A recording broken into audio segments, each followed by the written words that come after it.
마을은 고요했습니다. 평화로웠죠. 낮은 길고 무더웠습니다. 우리는 열심히 일했습니다. 행복했습니다. 아이들은 논에서 뛰어놀았고 웃음소리가 온 마을에 울려 퍼졌습니다. 밤에는 걱정 없이 잠들었습니다. 어르신들은 옛날 이야기를 들려주셨죠. 조상님 이야기, 귀신과 악마 이야기, 우리는 듣고 배웠습니다. 하지만 그런 일이 우리에게 일어날 거라고는 생각도 못했습니다. 그러던 어느 날 밤, 속삭임이 시작됐습니다. 어둠 속에서 말이죠. 사람들은 무언가를 보기 시작했습니다. 그림자, 형체, 한 여자, 긴 검은 머리카락에 흰 옷을 입은 여자. 공포가 마치 전염병처럼 서서히 퍼져나갔습니다. 사람들은 해가 지면 집 안에 숨었습니다. 문은 빗장을 걸었고 창문은 꽁꽁 닫았습니다. 웃음소리는 더 이상 들리지 않았습니다. 어느 날 밤, 날카로운 비명이 울려 퍼졌습니다. 피가 얼어붙는 듯한 소리였습니다. 팍 알리, Common Malay Name의 아내였습니다. 마을 가장자리에서 발견되었는데 이미 숨져 있었습니다. 두 눈은 공포에 질려 크게 뜨여 있었고 목에는 긴 손톱으로 핥힌 듯한 깊은 상처가 나 있었습니다. 어르신들은 우리의 두려움을 확인해 주셨습니다. 폰티아낙, Southeast Asian Female Vampire 이었습니다. 출산 중 죽은 여자의 원혼이죠. 이제 그녀는 밤마다 배회하며 사냥을 합니다. 우리는 공포 속에 살고 있습니다. 마을은 쥐 죽은 듯 조용합니다. 아이들은 더 이상 밖에서 놀지 않습니다. 우리는 밤에 잠을 자지 못합니다. 다음 비명 소리를 기다리며 귀를 기울입니다. 폰티아낙은 우리의 평화, 우리의 행복을 빼앗아 갔습니다. 우리 마을은 다시는 예전과 같지 않을 것입니다.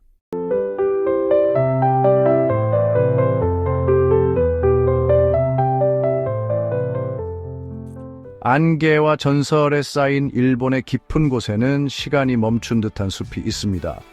현지인들은 이곳을 아오키가하라라고 부릅니다. 하지만 또 다른 이름인 주카이, 자살의 숲은 공포로 가득 차 있습니다. 수세기 동안 이곳을 둘러싼 이야기들이 맴돌았습니다. 고대 나무 아래 갇힌 분노하고 불안한 영혼들의 속삭임, 나무들을 통해 역사가 속삭입니다. 패배에 직면한 사무라이들은 그 깊이에서 위안을 찾았습니다. 기근에 시달린 마을 사람들은 어두운 나무 아래에서 마지막 숨을 거두었습니다. 땅에 새겨진 이러한 비극들은 수호신의 전설을 낳았습니다. 슬픔에서 태어난 존재, 숲의 비밀과 고독의 수호자. 이 숲은 삶의 연약함을 극명하게 보여줍니다. 그림자와 침묵의 장소, 살아있는 세상과 영혼의 영역 사이의 경계가 속삭임처럼 얇아지는 곳입니다. 그리고 그 중심에서 수호신은 세상 사이의 황혼 속 침묵의 파수꾼처럼 서 있습니다. 수호신은 거대한 슬픔의 형상이라고 합니다. 키가 크고 뼈만 남은 모습에 누더기가 된 흰 옷을 걸치고 있습니다. 어떤 사람들은 뼈로 된 가면과 차가운 불로 타오르는 눈을 가진 그 얼굴을 봤다고 주장합니다. 또 다른 사람들은 뼛속까지 스며드는 섬뜩한 추위, 소름 끼치는 존재에 대해 이야기합니다. 수호신의 목소리는 나무 사이로 바람이 스치는 소리와 같습니다. 피를 차갑게 하고 잊혀진 슬픔을 말하는 애처로운 속삭임, 얼음처럼 차가운 손길, 절망의 전조입니다. 그 손길을 느끼는 사람들은 종종 숲속 깊은 곳에서 길을 잃고 두려움에 휩싸입니다. 하지만 수호신은 단순히 공포의 망령이 아닙니다. 어떤 이들은 자비에 대해 속삭입니다. 보이지 않는 손에 이끌려 길을 잃은 여행자들이 다시 길을 찾습니다. 자살하려는 영혼들은 위안을 느끼고 벼랑 끝에서 돌아섭니다. 이중성을 가진 수호신, 아름다움과 끔찍함, 죽음과 삶의 장소인 숲 자체의 반영입니다. 수호신에 대한 이야기는 지역 민담에 깊이 뿌리 내리고 있습니다. 한 이야기는 슬픔에 잠겨 길을 잃은 젊은 여성이 슬픔을 끝내기 위해 숲으로 들어가는 이야기를 들려줍니다. 그녀가 목숨을 끊으려 할 때 그녀는 어깨에 차가운 손길을 느꼈습니다. 돌아서자 그녀는 자신의 슬픔을 비추는 눈을 가진 유령 같은 형상을 보았습니다. 그녀는 공포에 질려 도망쳤고 유령의 애처로운 울음소리가 그녀의 뒤에서 울려 퍼지며 그녀가 거의 버릴 뻔했던 삶을 극명하게 상기시켰습니다. 또 다른 이야기는 길을 잃은 등산객 그룹에 대한 이야기입니다. 길을 잃고 방향 감각을 잃은 그들은 몇 시간 동안 숲속을 헤맸습니다. 밤이 되자 그들은 뼛속까지 스며드는 섬뜩한 추위, 그들 사이에 어떤 존재를 느꼈습니다. 갑자기 멀리서 희미한 빛이 나타나 그들을 숲 가장자리로 안내했습니다. 그들은 겁에 질렸지만 무사히 빠져나왔고 수호신이 끔찍한 운명에서 그들을 구했다고 확신했습니다. 대대로 전해 내려오는 이 이야기들은 교훈적인 경고이자 숲의 힘에 대한 증거입니다.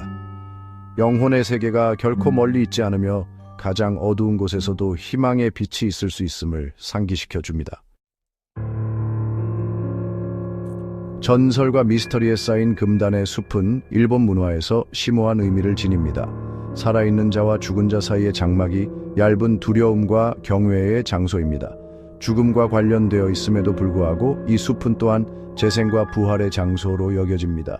그 깊이에 끊임없이 존재하는 삶과 죽음의 순환은 존재의 덧없는 본질을 강력하게 상기시켜 줍니다.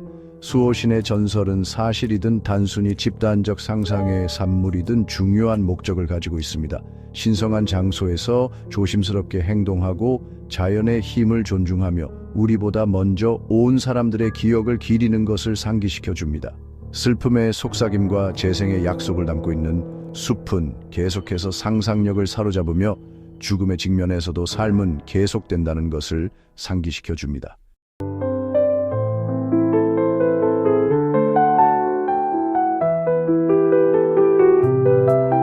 안개와 전설에 휩싸인 대만 해안 앞바다에 침묵이 지배하는 섬이 있습니다.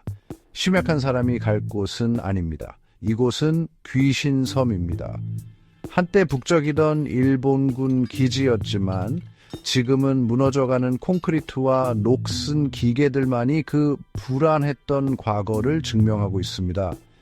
하지만 섬의 이야기는 버려진 것으로 끝나지 않습니다. 무언가가 남아 있습니다. 방문객들은 이상한 현상, 설명할 수 없는 소음, 그리고 공기를 가득 채우는 뚜렷한 공포감에 대해 이야기합니다.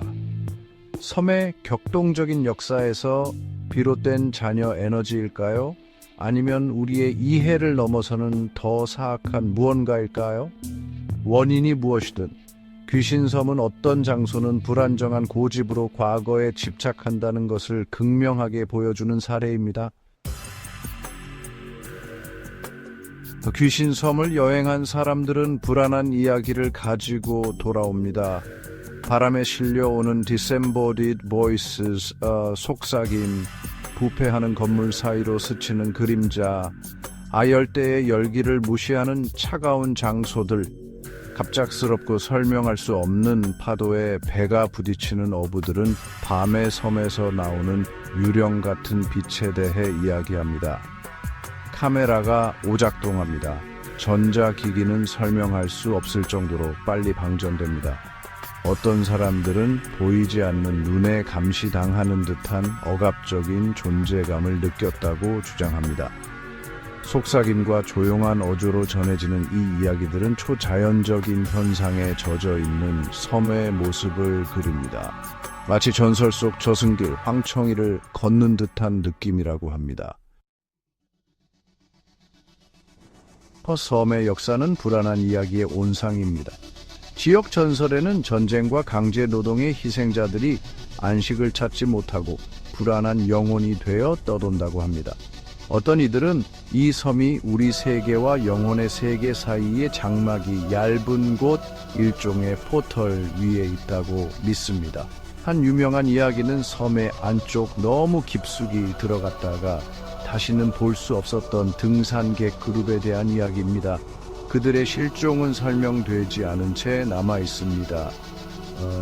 또 다른 이야기는 어부가 안개 속에서 나타난 유령 전함을 만났다고 주장하지만 나타난 것처럼 빠르게 사라졌다는 경험을 이야기합니다. 마치 도깨비불처럼 갑자기 나타났다 사라지는 존재들처럼 말입니다. 귀신섬은 어떤 장소는 과거의 메아리를 간직하고 있다는 것을 극명하게 보여줍니다. 대대로 전해 내려오는 섬을 둘러싼 이야기와 전설은 오싹한 신비에 기여합니다. 당신이 초자연적인 현상을 믿든 믿지 않든 섬의 공기를 가득 채우는 부인할 수 없는 섬뜩함이 있습니다. 아마도 고립, 낡은 건물, 폐허에 달라붙는 역사의 무게 때문일 것입니다. 이유가 무엇이든 귀신섬은 현실과 초자연적인 경계가 흐릿해지는 곳으로 남아 감히 방문하는 사람들에게 지속적인 인상을 남깁니다. 귀신섬은 마치 우리나라의 곤지암 정신병원처럼 괴담과 미스터리로 가득한 곳입니다.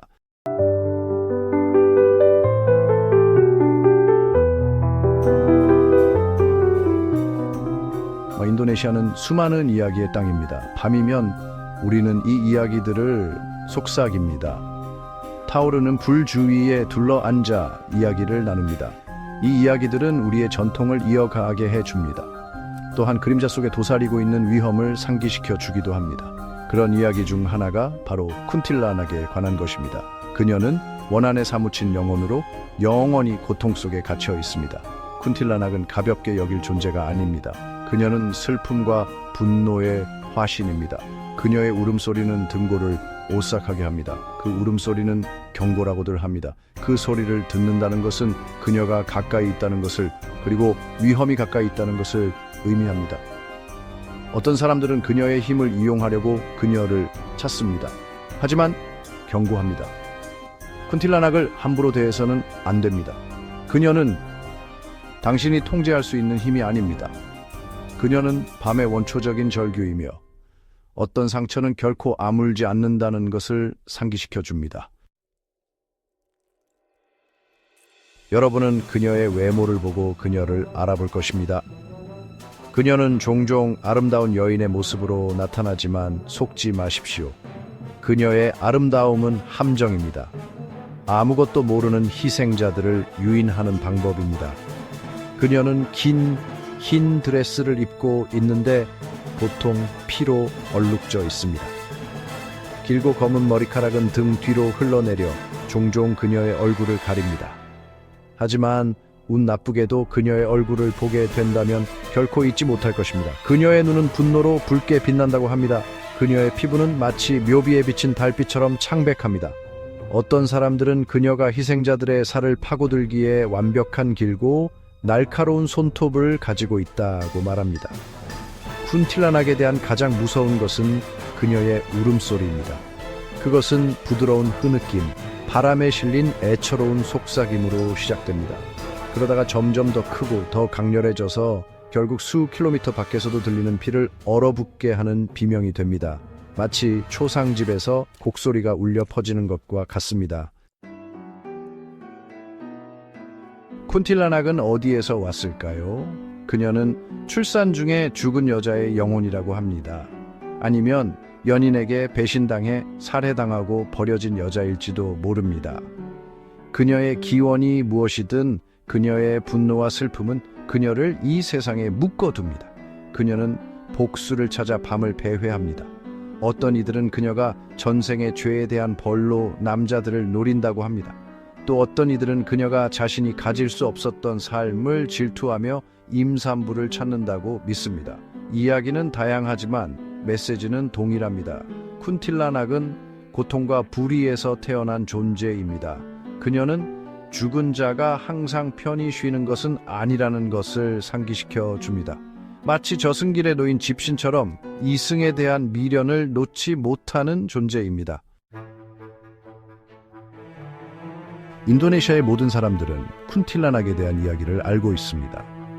이 이야기들은 대대로 전해져 내려오며 이야기가 전해질 때마다 새로운 공포가 더해집니다.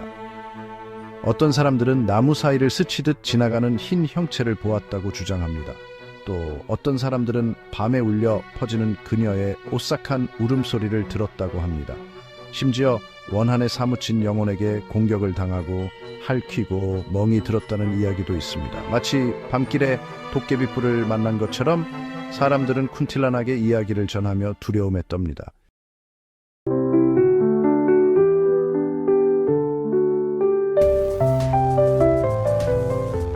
홍콩, 눈부신 불빛의 도시, 활기찬 삶의 테피스트리.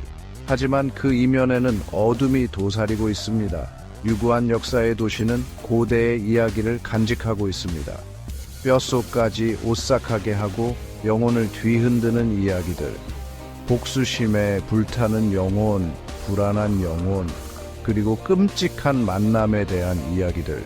이것은 그중 하나입니다. 이것은 붉은 옷을 입은 귀신, 홍이 귀신의 이야기입니다. 진홍색 옷을 두른 악의적인 존재가 도시의 그림자 속에 숨어 있습니다.